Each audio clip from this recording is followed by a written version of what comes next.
Manda Baliw nagsorry. EJ Power hinahamon si Jonas, rematch daw. Battle of the Night ng Second Sight 14, sino nga ba? So tara. Natapos na nga ang labang Ban vs Manda Baliw. Gaya nga ng ini-expect natin. Isa talaga si Ban sa dark horse ng tournament ngayong taon. Tinalo niya si Manda sa score na 5-0. Manalo at makakaharap ang mananalo sa 50 vs MP3. Boto Murago, 5-0. Magigay tayo lahat para kay Ban.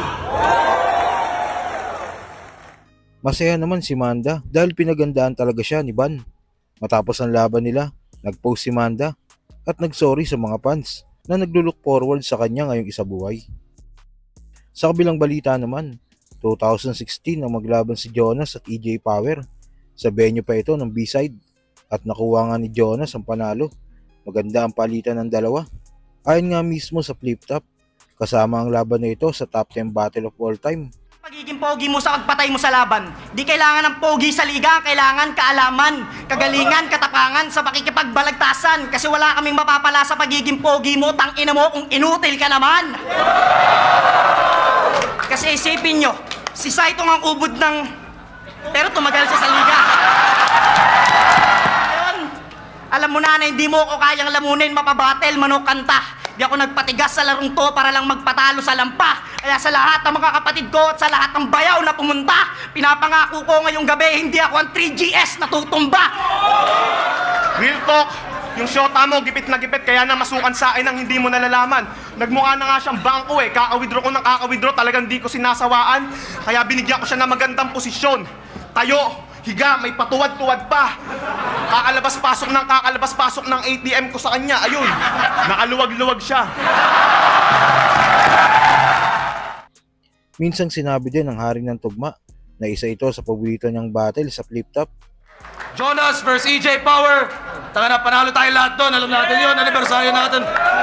Ano naman, boto ng Urado, 5-0 para kay Jonas.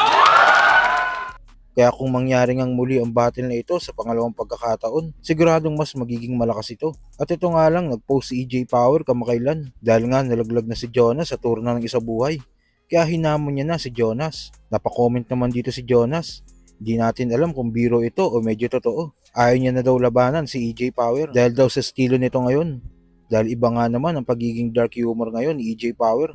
At dagdag trivia na din mga quiz. Si EJ Power pala ang unang nakapansin na mayroong depekto sa mata si Jonas na hanggang ngayon ay dumikit na sa pagkatao niya. Busy ka pang nalalaman, banlag ka naman.